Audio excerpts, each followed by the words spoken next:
Hey guys, it's Jennifer. Thanks for joining us here today on the Crypto Wave podcast, where we deliver the latest trends, news, and people that are making waves in crypto. I'm joined here today with my co-hosts Jesse and Joey, and we're going to be talking about what the Fed's doing, what the market's doing, what investors are doing, and Joey will ask his question of the week. That was great. Nice. Bravo. Nice and smooth, like we've done this before. I am so impressed. All right, I already feel like it's going to be a great show, but let's first talk about your amazing weekend. You went out of town. You left us, Joey and I, to just spin in circles up here and miss you and think, what crazy fun is she having? She's kept sending pictures. I know. And she's like, look at this famous guy. Look at this famous guy. I was rubbing elbows with the elite. Yeah, I'm saying. Remind us, if nobody caught the last episode, what was the event and how was it? The event was the Rebel Capitalist live show, and it was hosted by George Gammon, and he has a YouTube channel, Rebel Capitalist. And there were many speakers there, from Lynette Zhang, Robert Breedlove. He spoke about crypto and Bitcoin. Lynn Alden. She also spoke about macro and Bitcoin. Mark Moss, he's a big hard money advocate. Robert Kiyosaki was one of the main speakers that I was most excited to see. So I got to I love that meet guy. him. Yeah. Yes, the author of Rich You Dad. know who he is. I love the guy. I just heard about him 5 minutes before the show. So Robert Kiyosaki, for those of you who don't know, is the author of Rich Dad, Poor Dad. Yeah. So it's a must read. The book, write that down, Joey. Oh, write yes. that down. Yes. So that's the book that, changed my life, changed my mindset. And the tone of the entire event was really inflation. There were Brent Johnson was there talking about deflation, precious metals. So basically ways that you can hedge and prepare for this currency reset that we are currently in. Yes. Define currency reset. I mean, to all these personalities that you saw over the weekend, what is their definition of a currency reset? So over throughout history, we've had many different currencies. Right. From the 1400s. There's been from the beginning of time, we've traded things as a medium of exchange, Right. and we've had many different currencies, and they go on cycles, so they'll last anywhere from 80 years to 100 years. So for the US dollar being the reserve currency, we're at 101 years. So these cycles are coming into alignment now that it's time for a change. So basically, every currency that has ever been revalued has been revalued back to gold. So the tone of the event was buy gold and silver and Bitcoin. And Bitcoin. To hedge against inflation. Excuse me. I read that, as Jesse's choking, I read that just the other day, how a lot of these, and we're going to be talking about it in just a little bit, a lot of these brokers and financial folk are looking more and more into the gold and the silver and adding Bitcoin to your portfolio. One of them said 555, and then they don't know what to do with their regular stocks because they don't know what the hell is going to happen in the next couple of years with what we have going on. We might be trading wampum again. A what? A wampum. A wampum. Or a whopper. It might be Whopper. easier. It might be easier. Well, that brings us into our first bit of news. Investors continue to make bullish comments on cryptocurrencies. So you may be referring to Paul Tudor Jones, who says, go all in on inflation trades. So Paul Tudor Jones is a renowned hedge fund manager. He manages, I believe, $8 billion in assets. So, That's all? Yeah. Must be nice. Just $8 billion. What's his commission? Well, he allocated 1% of his portfolio to Bitcoin, and he's now changing that and reallocating 5% of funds to his Bitcoin position. But he said, pay attention to the Fed meeting that we had today to see what Jerome Powell says about inflation. So if Powell gives the green light that and tries to downplay inflation, that it's transitory, then that is a signal to do the opposite. So go all in on inflation trades. Mm-hmm. Well, and who's this guy? Paul Tudor Jones. He's a famous hedge fund manager. No, and then the Powell guy. Oh, Jerome Powell. He's Head the of the federal. Fed. He's the Reserve. The Federal Reserve Okay. chairman. Yep. I just want to make sure we define Yes. all these positions because Yes. that's a big news. If the Fed Reserve chairman says, "Yeah, everything's fine," downplaying inflation, like no, keep putting your money in the bank and all that other stuff. That's dangerous talk. Well, yeah, if you look at what he's been saying, he also said part of it is because of the unemployment situation and this COVID, Yeah. that it's we're in transition, and that once everybody goes back to work, but everything's still gone up. Our gas prices have gone up. Our food costs have gone up. So you're naturally going to have a built-in inflation on that, correct? I mean, I'm Yeah, not a... and not for nothing. I'm not sure how true TikTok is and some of these other social medias, but So true. people are walking to Walmarts and there's no meat. Like the meat displays are vacant. Like things are just bad. They Yes, have that's plastic a and supply chain Yeah. issue. Mhm. right. So and that's maybe from also the ransomware, right? No cows are working. Right. Right No now. cows are working. They're Well, on it's strike. green energy Nobody- not to have cows, because cows are no good anymore. Well, and a lot of farming practices are unsustainable, but the fact is that right now we're getting ransomware. We're getting some of this both oil and now meat suppliers and all the others are getting hacked. It's Russia. And we don't know who to blame, and we're not trying to speculate on the show. But what we can say is that what's funny is ransomware. These hackers are taking cryptocurrency Yeah. in Yeah. exchange to okay, I'll open up your business back up, but first I need an untraceable type of currency. And so and we talked about this pre-show. People have been using crypto because you're able to be a little bit of anonymous. There's a little bit of that. Again, to a certain point, we were speaking on behalf of like ATMs and other means of being able to get your crypto or get crypto sent to you anonymously as just a autonomous being, not really with an identity. So, and then it's funny with the pipeline where somehow the federal government was able to recover Half. Yes. some of Half. the ransomware. They got So they half. were able. But why not the whole thing? They were able to Anyway. recover, and it's very interesting because Yeah. nobody is quite clear. I mean, it was the FBI or the CIA, so they don't want you to know how Right. they did it. But it puts uncertainty in the crypto market because Yeah. it's like, okay, well, how were they able to intercept it? Then we don't know. They're not telling us. Right, Interesting. because if somebody's able to, whatever it is, that ledger or whatever that piece of information that they were able to track, well, that's not good for the normal guy like us, who want to be maybe a little more autonomous or not want to have our crypto tracked or even recovered because of something else. I mean, and this all goes back to the promise of crypto is that you could be autonomous. You could buy over, from border to border without having to deal with, currency exchange rates and all those other things. It is what it is, from India to China to Americas. But getting back to the inflation part. So this hedge manager is getting 5%. He believes that there is inflation, and that's the biggest topic today because we all see it at the gas prices, at the food and grocery market. What used to fill up your grocery cart was like $70. Now it's like almost $200. And so even just in a couple years, we're seeing the cost of food just go, and it's just going to get worse. Yes, so CPI was released last week at 4.9%.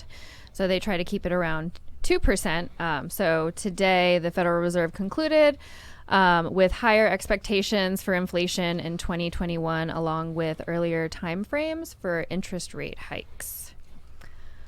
So institutions and hedge funds are willing to increase exposure in the crypto market. So a survey was conducted with 100 hedge fund CFOs, and they showed that they're expecting a 7% allocation of crypto in the next 1 to 5 years. So that will equal around $312 billion across the sector. The only question I have to ask is where are they taking? Well, like what 7% do they have invested right now? And take it? I mean, are they selling property to buy to reallocate that money, or are they just raising another 7% on top of their portfolio just to dedicate to crypto? You know, like, so I'm curious. They have to sell something in order to buy something else, unless they're again just fundraising and just getting more and more money into the fund in order just to make that purchase while keeping the remaining portfolio untouched. Well, I mean, speculation, but the Right. bond market, the treasury market, they sell bonds and Right. go into inflation hedges. So when inflation goes up, precious metals Go up. go up, right? Because when the dollar Right. shrinks, people want to Buy gold. buy and gold. silver. Yeah. Yes. And when we talk about that, for instance, this weekend, I want to keep going back to this weekend and what you learned. What ways do you buy gold, silver? I mean, are we talking like coins? Are we talking about bullion? Are we talking about just the gold and silver like commodity markets? Yes. Well, Lynette Zhang was a keynote speaker, and she really advocated for physical. You want to Wow. buy physical gold, physical silver. You want to have coins to be able to transact with. You can buy antiques as well, something that you'll be able to store, and then also, you know, ways to protect yourself as well. Bullets and Bullets. Ammo. ammo. Yes, Ammo's and not cheap right now. No, it's hard to find too. yeah, because if you're storing your own wealth in your home, or you know, you have to have a recovery Under the mattress. plan. Yes, but you have to be able to protect Is yourself. that where you keep yours? Yeah, a whole $1.50. Sure, come and get it. So where do you find these coins? And I hate asking this question because I feel like now the infomercial is going to come in. Oh, well, you just go to 800, 441 gold, Yeah. and buy from, and it's like, I think the site is actually called www.sdbullion.com. oh, is that right?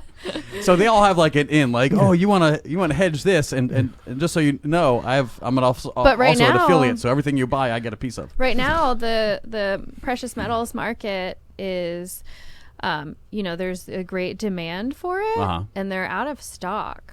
So, but the prices are not reflecting that, because if the prices of precious metals were increasing, then that would be kind of a signal to the market that something's going on. So the prices right now, at least in the paper market, are being suppressed. What I've heard, though, is gold will be from 18. I mean, I think it's been like at 16, 17 for the longest time, but they're talking about 2200 Yeah.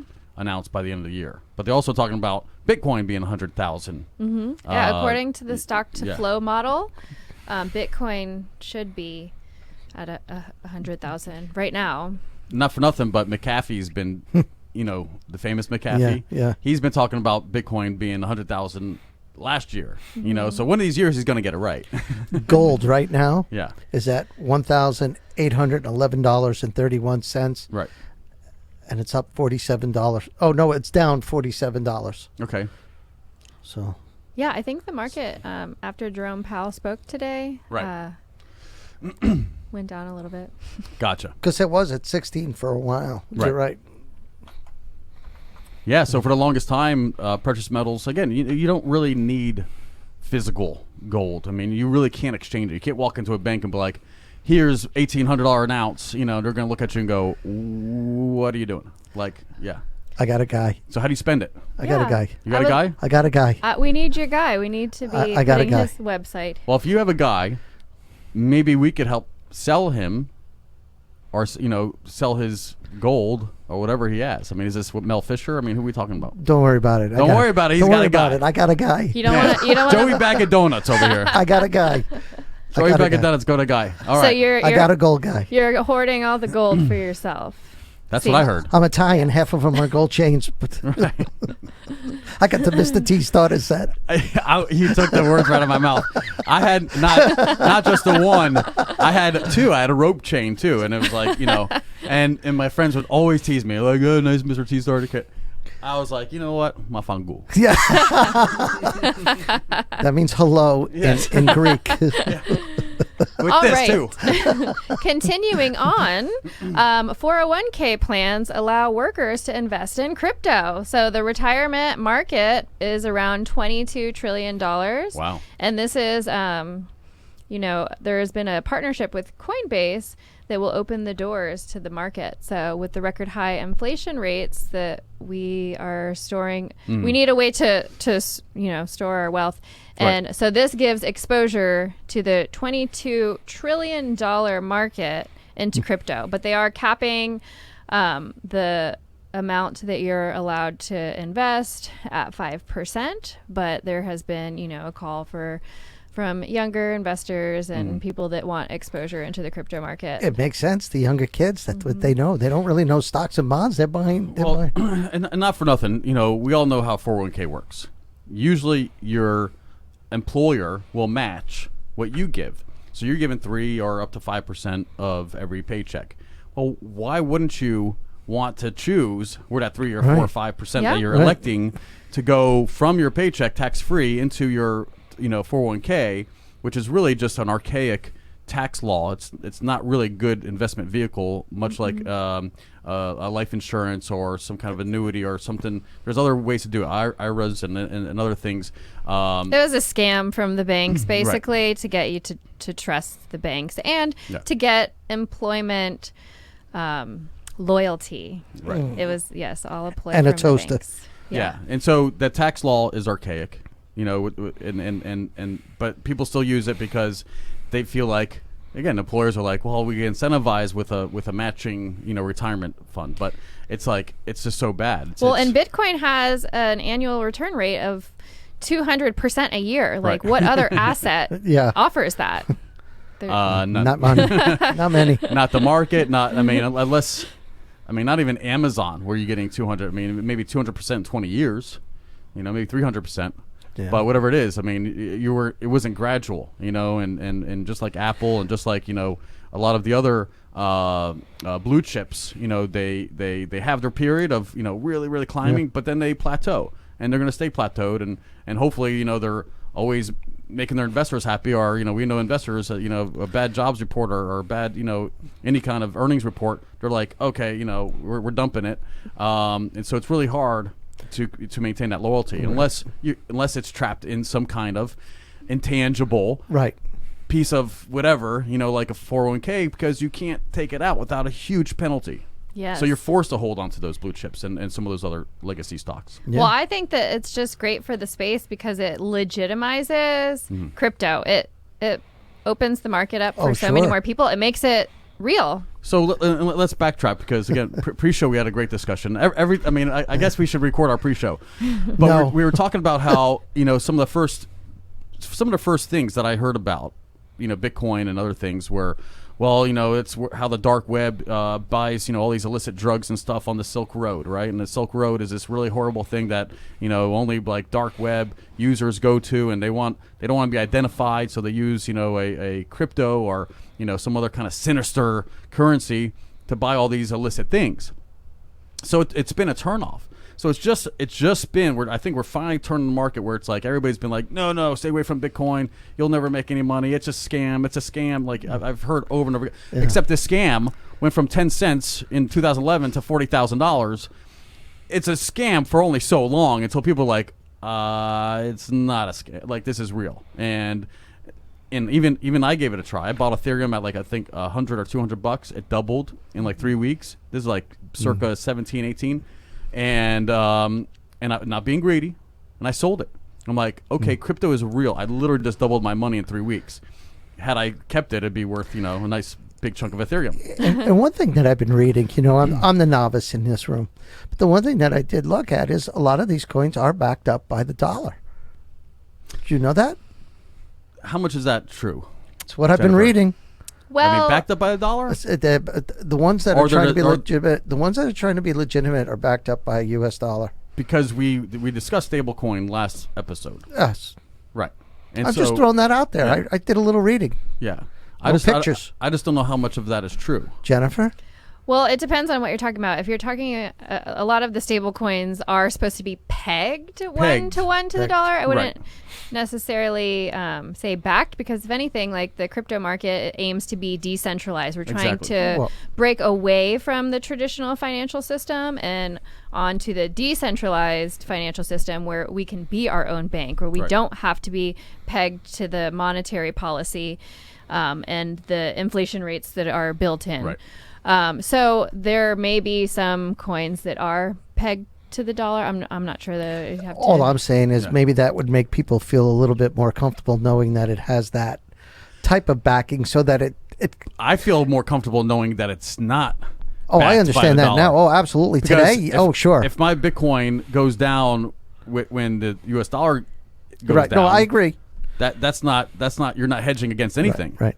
You're just buying another name for $1. Right? I gotcha. Yeah. I'm hip on that. Hip on that. So no, I like that it's decentralized, and I like that it's not attached to a euro or to a franc. Then why'd they write that? Or anything. Then why'd they weird. write that? Why'd these people write that? Well, they're trying to. I mean, you got to know your sources. Some people are just guessing. No, I read it was a good source. Okay. I Googleized it. You Googleized Joey Bag of Donuts. All right, so you're going to hear a lot of Joeyisms on the show, folks. That's one of them. Bottom line, 401k investing in crypto, adding crypto to their plans. Right. Bullish. It's a simple supply and demand. As more people get into the market with the fixed supply that crypto offers, more and more people will want it. Fixed supply, demand goes up. There's only one way for the price to go over time. Precisely. And with Bitcoin, there's a limited amount.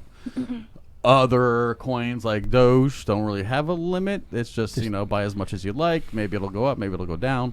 But there's not a finite amount. Like with Bitcoin, there's a finite amount. So there will always be a big demand and a little security in that as well, right? Yes. Okay. Absolutely. There is an infinite amount. There's 21 million Bitcoin that will ever be in circulation, and those, they have a time schedule of release. So every 4 years, there's what's called a halving. Right. And the amount that is released per day is cut in half. Right. And the reward is also cut in half. So we'll get into this the next show when we talk about Bitcoin. Today we're going to talk about something else. We're going to talk about blockchain. Okay. But when we get into, before we can understand Bitcoin, the Bitcoin protocol, and how it operates, we have to understand how the blockchain works. So, what is blockchain? Yeah. Did I miss my cue? No. Was that your question of the week? What was my question of the day, Jesse? Well, no, it's not even time for that segment yet. So then you just asked the question: what is a blockchain? Well, who is a blockchain? I'm gonna have some theme music. Let me see if I can cue up some theme music for the segment.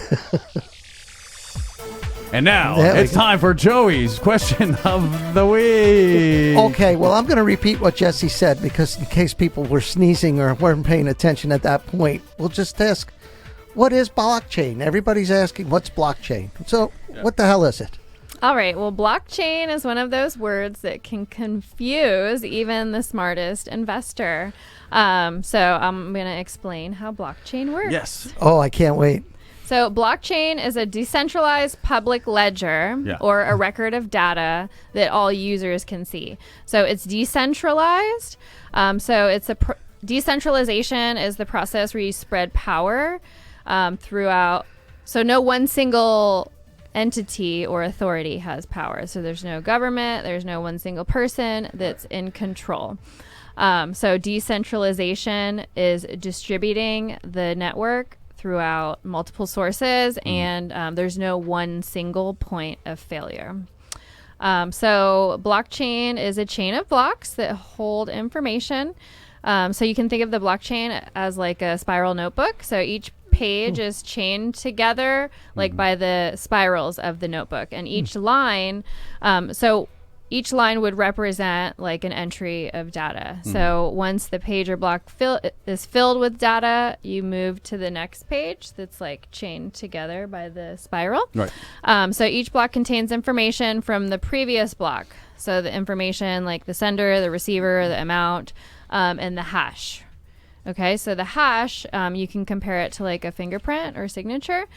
So if there are any changes that occur inside of the block, then the hash or the fingerprint will change and it will break the chain in an obvious way. So basically every entry of data that's in one block is chained to the next block. And then the next block has all of the information from the previous block. And the next block, and so on and so forth. And this goes all the way back to the Genesis block, to the first block. So the process, hashing is a one-way process. So when you give a value, a hash value, you can't turn it back to the output data.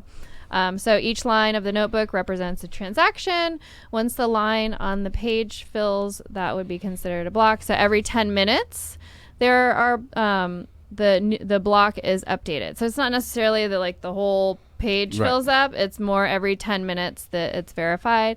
So a new block is then added to the blockchain. So everybody has their own copy of the blockchain or the notebook, so everybody can access it. I'm gonna have to mute Joey's mic. He's like, I guess it's like so exciting. Tell me more. I have no clue. So are you listening, Joey? I am listening. All so I know everybody has their own. Everybody can have access. I mean, you don't have to download the whole entire blockchain, but anybody can access the entire blockchain. So you can go all the way back to the beginning Genesis block and see every transaction that's happened. So it's completely transparent. Now, who can access this? I mean, Good question. Is there like a blockchain like ledger that's like, publicly available? Yes, it's not in a book; it's online. Right. So yes, anybody can download the blockchain. And then it sounds like it's a lot of data, so they probably need more than just a home computer or yes. So laptop. you can download. You can download the full blockchain or you can download a light version. Right. But I mean, if you're just doing like regular day-to-day transactions, there's no need to do that unless you are actually trying to be a miner and run your own node to verify transactions. Then you would want to participate in downloading the blockchain. And I imagine it just looks like the Matrix, just like a bunch of numbers and that's all I see in my head. Like binary zeros and ones, just all like all over the place. All right, so say Jesse sends 1 Bitcoin to Joey. When the transaction is processed by the blockchain, then the block is updated. So then Jesse's balance is docked a Bitcoin, and Joey's credited 1. So it's just a ledger of transactions that pluses and minuses. So, but it occurs on multiple machines around the world. So if one ever gets like zapped, hacked, or whatever, then there's redundancy all around the globe on other servers. And so once you verify a transaction, once a transaction is verified and your block gets added onto the blockchain, then you get, the miners or the nodes get rewarded. Right. So there is an incentive to be honest to the network, because if you try to maliciously, alter or try to credit yourself back more Bitcoin than you should have, then the whole entire network would reject it and your block will not be added. So it's that's why you would need a 51% attack if you're trying to attack the network. But it incentivizes everybody in the network to be honest. So it is peace. Because it's like policing itself, essentially. So heavy breather over there. Satoshi created the Bitcoin network. No, I'm just gonna sit back. I'm gonna listen because if I interject, I'm just gonna. No, you interject. You lost me. I'm just lost. That's all. It's just a little complicated. All I know is J-Lo from the block. J-Lo from the block. All right. So basically, so this is your notebook here. So all the lines are where you can fill in the transactions. Okay. So if I bought a coin, right? I buy a coin. Yeah. So it automatically gets. It's like the old days. You open up the ledger book and says, Joey bought a kern. It happens in every bank. Yes, there's a Okay, ledger. so Yeah. there's In- the in ledger. and So I out. just Yeah. bought a check. I Right. just bought one. So it's sitting in this ledger in 30 countries, as you just said, right? all over the world. All over the world. I'm It's- worldwide now. Many instances. I have a yeah. coin passport. I'm all over the world. Right.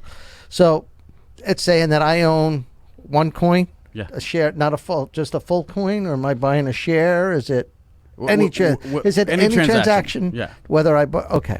Ethereum, Bitcoin. Bitcoin. Well, because remember, Bitcoin is divisible by 100 millionths of a Satoshi. That's right. I read that. Yes. So one coin can be divided 100 million times. So Right. Divided yeah, I by mean, 8. if Jesse sends you an entire Bitcoin, then he's a really good friend. Yes, he is. Yeah. If he did that, then we're doing really well. No kidding. And I better have at least 100 more if I'm giving you one. Okay. So that simplifies it. That simplifies it. That it's just really just a recording. It's a recording. It's just Yeah. a recording of the transaction. Precisely. But it happens in redundancy on a massive scale. So there's that instance that happens everywhere. So let's go back a quick question now. Yeah. We said that Bitcoin and the whole idea of cryptocurrency is, in a sense, to be you're not under the radar. We'll use, right? Ambiguous. Ambiguous. Yeah. All right, that's a big word. I went to a school with a PS in front of it. All right. Yeah. So you want to be anonymous or ambiguous in your trades, so nobody really knows what you're doing. But you just Yeah. said that they can go in through this ledger and see that you've done this. So somebody, They're gonna see your number. my number. We're all in your wallet. We're all Is that the wallet? assigned Is a that what they code. call the key as well? That would be your public Similar, key. yeah. Public key. So your public key is your public address. Right. It'd be similar to being like an email address. And then your private key is your password. So your password or your private key is what you want to keep private. Right. Your public key is where anybody can send or you can send or receive. And how do we get a key? Like You're assigned one when you sign up with a wallet. Yeah. Yes. I haven't signed up with a wallet. Oh, we got to yet. get you a wallet. You do though. I do. Did you say you had Coinbase? Yeah. Oh, you're buying Okay. Cardano. Right. Oh, let's tell the world. I thought this was going to be private. What I'm buying. There's nothing private. We're going to share with everybody because listen, if you're successful or if you fail, this is edutainment. Edutainment. We want to let them know the best ways. Right. That No, I get it. We found. I get it. So the key is in there, and that's where people have lost that key, and they can't recover or the passwords or the password. the passwords to log into your account. That's what's been lost. Yeah. And we hear stories where people have abandoned over $120 million worth of Bitcoin. They did a whole episode in Big Bang Theory about that. Because I'm So the moral of the story Yes. is you want to protect those passwords. You want to write down your recovery phrase, have a backup plan, because if you lose your private key, then there's no reset password or nobody to call. So Right. you're in charge of your funds. You are your own bank. You have to take responsibility, Amen. I got you. I'm screwed. which is super. It's super powerful. Yeah. Or again, there's cold wallets. Right. And now, and I'll maybe share the link later, but they actually make a cold wallet that looks like a coin. Oh. And they're Ooh, starting to fancy. launch. Well, I shared the link with you guys. Oh, that was that. Yes. Okay. So, because before it's just been like it looks like a flash drive, Right. And they're sexy ones. They're like Yeah. $100 and they're very sexy and sleek, and it's like you put it in your pocket and nobody knows. But it's got all of your data there. So if you don't have a backup as a cold wallet and it's still in your a hot wallet like a Coinbase app or Right. something else, then like I said, the inevitable man where you forget your passcodes and you don't know how where those passwords went to, and there's no instance of you ever having that account. So you always want to kind of back up, especially if you're playing with more than $100, $500, anything that you don't want to lose. You should always back up. But Wow. does the blockchain? I mean, I hope for the viewers, because that was some feedback we got from the first episode. was, hey, tell us more, break it down to the simple. To help everybody too. We'll be posting these definitions on our Facebook page, Crypto Wave Podcast. Yeah. Yes. So we'll have definitions on there, and then you could always Googleize it as well. So. Googleize. You make it sound like googly eyes. Like, yeah, it is googly eyes. Googly. You're googly. What else did you learn over the weekend? I feel like you're holding back. Yeah. Maybe that's just me. There was a Robert Barnes, a freedom of speech attorney, who was there, and they have done a group funding. So they raised $25,000, and then George Gammon, the host of Rebel Capitalist podcast, he matched all the funds that were raised, and they are suing the Fed. So hashtag end the Fed. So, they're auditing the Fed because the Fed has never been audited. About time. Whether it's private. Yeah. It's not a public service, guys. No, I know that. It's a private entity. Yeah. Yeah. So they've never been audited, and whether it goes anywhere or not, at least it will bring awareness and maybe open some people's eyes to. Ron Paul was always an advocate for end the Fed or audit the Fed. Yes. Hashtag audit the Fed, hashtag end the Fed, because it doesn't serve anybody. It's not a federal institution. It's a private institution, and they control all the money. Borrowing and everything else, and they print the money, and it's like, well, do we have enough money? And anyway, it's just like, I don't know if there's enough commerce or to always think like, the more we print, the less the dollar I have, and that me and you are earning every day, it goes down the more they print. But they keep on printing because, again, when spending goes out of control and we have deficits and all kinds of things that a lot of people are fighting against, like we cannot. We just spent $9 trillion last year. Imagine that number, $9 trillion. $9 trillion. And a lot of people are like, oh, well, they throw it around so much. Maybe that's just no. That is like at a percentage, like not a fraction of a percent. That's a percentage of the whole world's like GDP. I believe it's like 35% of all money that's ever been printed has been in the past 12 months. And then you want to know where it went. That's scary. And you want to know where it all went to. Shrimp on a. We'll never know. We'll never know. Shrimp, when they do the testing of a shrimp on a treadmill. Yeah. And that's where your money's going. So where was this event at? And is there a follow-up event if somebody's interested in going? Yeah, the event was held in Miami. It was downtown Miami area. Nice. And they are hosting a follow-up event in January actually. Of 22? 2021. No, 22. 2022. I was going to say, yes. We got to rewind. January, and it's going to be held in Houston, Texas. Okay. Yes. Oh. So if you want to find it, you can visit. Well, we have to post a link in the description or in the comments. You can find Rebel Capitalist Live. They have a Facebook. They have a YouTube channel. They'll have information up. Yes. Very cool. So it was very informative. Wow. I met. Would you go again? Oh, absolutely. Yes. Well, maybe next time.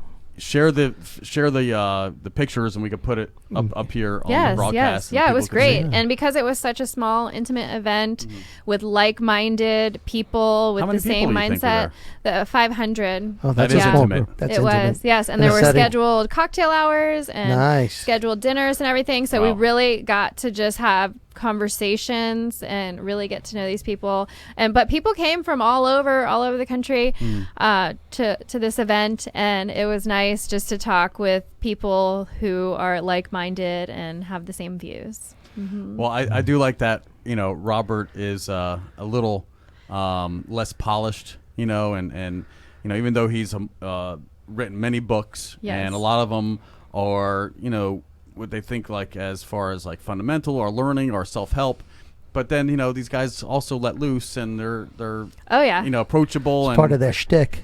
Robert Kiyosaki, he was having a good time.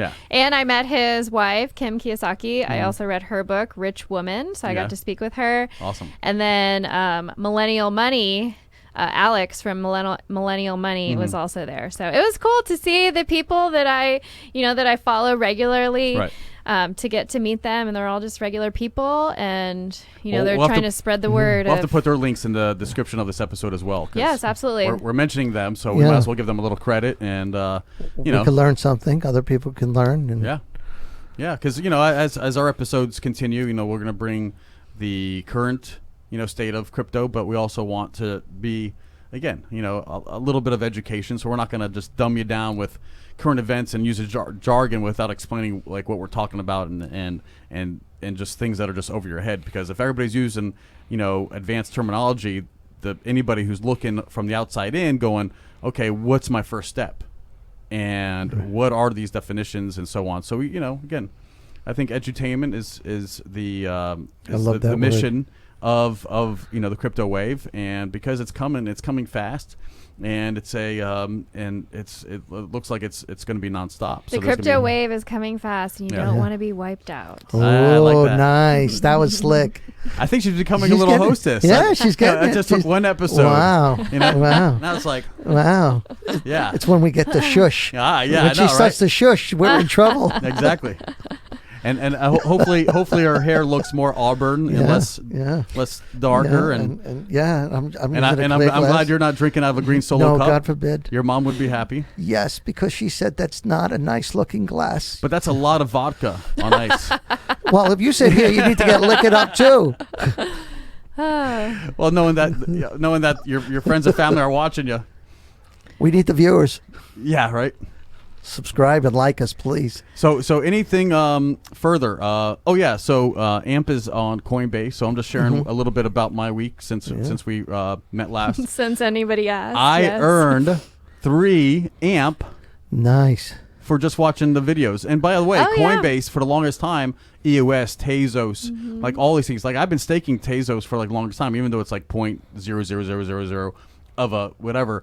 So it's not like I'm making huge gains, but it's just sitting there and it's earning. Yeah. And yes, learn and earn on Coinbase. Yes, learn and earn. So a great way to get into different cryptos for free. Exactly. So anyway, that's my plug for Coinbase, and now I'm an AMP holder, man. Nice. Nice. I bought on Sunday. I bought XLT. Is it XLT or XRP? XLM. XLM. XLM. Okay. I'm dyslexic. Yes, Stellar's XLM, similar to XRP, aims to be. I didn't buy Stella. No. No. Oh, okay. I bought. Must be a different. I bought alphabetical combination. Tether. Oh, Tezos. Tezos. Okay. Yeah, Tezos. XTZ. XTZ. XTZ. Okay. Yeah, I don't even know what I'm buying, and that's down. Well, when they're only 50 cents, for a token, I let it ride. The whole $25. Just get in there, spend $25. I mean, honestly, you got to be in it to win it. Yeah. And we had this conversation last episode. You could be spending on lottery, you could be spending it on so many like other things that going out to dinner may not serve you at all ever. Mm-hmm. But you start today. It's just like, I can't think of how many people are like, oh, I'm glad my grandfather brought AT&T back in the 50s or whatever. Yeah, sure. And now it's like worth they're buying mansions today, cashing out. So it's just like it's just one of those things. Like you may never know, but is it worth a gamble? Absolutely. If we all knew what we know today about Bitcoin, we would have all been mining. I had friends telling me, oh, you should use that laptop to mine. I was like, no, man, I've already done a lot of peer-to-peer, I was doing a LimeWire and Napster and all those other things. And I was like, and I let my computer just do this. And all I remember is like I would get malware and all kinds of different things. It would slow it down. And then I was like, no, I'm not doing that to my machine. Had I known. Right. Had I known, I could have been mining with my damn laptop like 10 years ago. So you never know. Who knew? You got to start. You got to start somewhere, and you got to be in it to win. Right. Otherwise, you're just going to be on the sidelines going, oh, I should have, could have. I Googleized again. I said, give me the top 10. Just give me top 10 currents. So that's what I did. And I was like, okay, I looked at the number. I go, that's kind of cool, those initials. I can remember that. I like the XT part of it. It was cheap. So I said, okay, all right, let's give it a whirl. Are you looking it up? Oh, yeah. Tezos? So it's an open source platform for assets and applications that are backed by a global community of validators, researchers, and builders. So decentralized applications. So one of our segments that we're going to include is the coin of the week. Right. So maybe it could just be Tezos since we brought that up. Right. But I think that would be a fun other segment. So Joey's question of the week and a coin of the week. My trade of the week was, again, just watching the videos and getting AMP.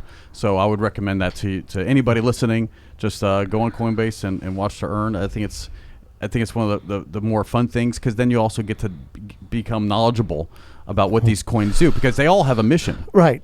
And that's what I found. Yes. Some are built for speed, some are built for redundancy, some are built for just quicker transactions. Right. Like I looked up before I even bought. I did some research. I said, "Oh, that's a platform." I said, "Okay, a platform. That means other things have to be built on top of it." Right. So, again, taking that, oh, it's just a scam. I'm thinking, well, no, not if it's got to be used for building something. It's a platform. It's to build. So I thought, okay, that's a safe one.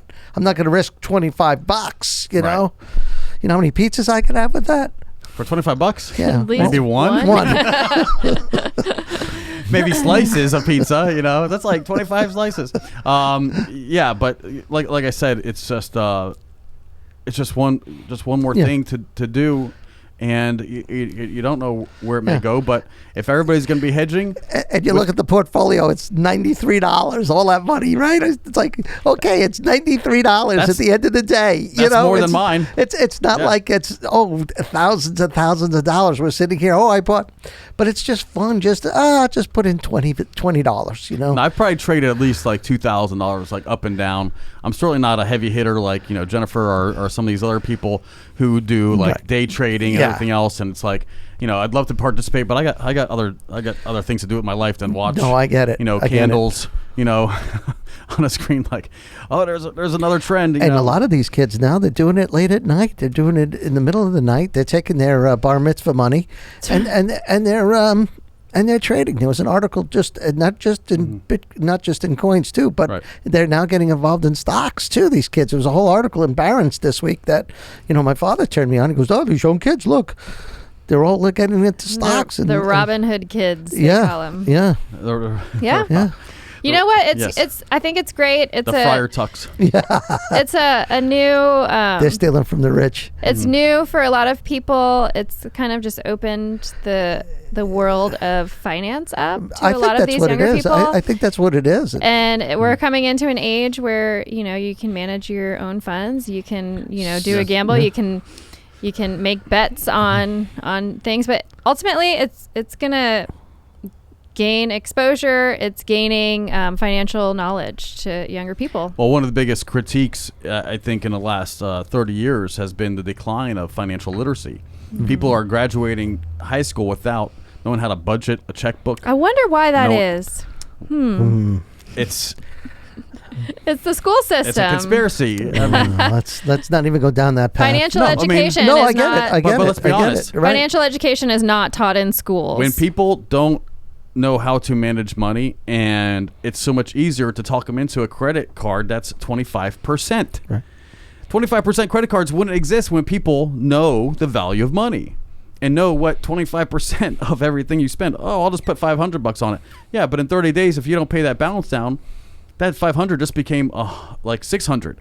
And then if you don't pay that balance down, it became another 25. And so and then before you know it, you're like, oh my gosh, that $500 purchase is now $1,000, and now I'm over the credit limit, and I'm being taxed more. Now they have kiddie credit cards too, little kids. It's just so dangerous. Yeah. Yes. So financial literacy is a big thing, and so this at least gets kids involved. They're entertained by it, and not for nothing. But let's also look at the trends, and this is a reason why I really got perked up about crypto more and more in the last 4-5 years. Is because all these different platforms have their own currency. Twitch, you buy money and you gift people, those platform tokens. Facebook has its own token, and all these other things, and you could gift these creators all these different tokens, which means you're taking your USD and putting it into another currency, whether it could only be used in that platform, solely. it's still, you're still using your money and buying something that, guess what? It's not a USD that you're gifting. It's, I see on TikTok, you could gift flowers and hearts and even like what do they call it? It's not macrame. It's the Japanese origami. Origami. Is that origami? And so people are like origami. So people are and all these different gifts have like a different value, right? So you buy like 100 tokens for say $1. And then you give a flower for like 3 tokens, and origami for 4 tokens, and you could choose all these different gifts and the value of each gift to give to the creators, and they love it because they're getting gifted just for building the content, and you're watching them play video games, and you're able to support them in their in their career now of playing video games all day. So that's what they do. It's amazing, these kids that make money just being gamers, but they're not being gifted real USD. They're being gifted these online. So it's changing incentives. It is changing incentives. So like Brave, for example. Brave, So they have to do that. Their basic attention token, and they're pretty much like, hey, if you watch this ad, we'll reward you. And so Brave is a browser, right? I just want to make sure. I was just gonna throw that out. I knew that one. Yeah. So I've been recommending Brave for a long time. Not only are because it does have other built-in features, and so it's there. I mean, there's so many ways to kind of get involved in a space, and it's just becoming so much more exciting.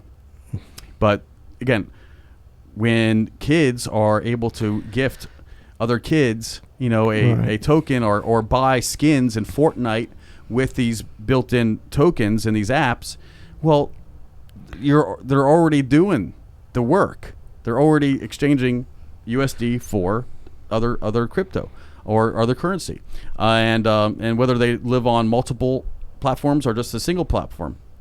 But I'm watching all this money being spent. I'm hearing these parents spending like $100 a week on their kids' Fortnite, because they got to get the cool, new armor or new helmets or new, they're building these characters. My day, it was a little G.I. Joe and the little green soldiers. That was your toy.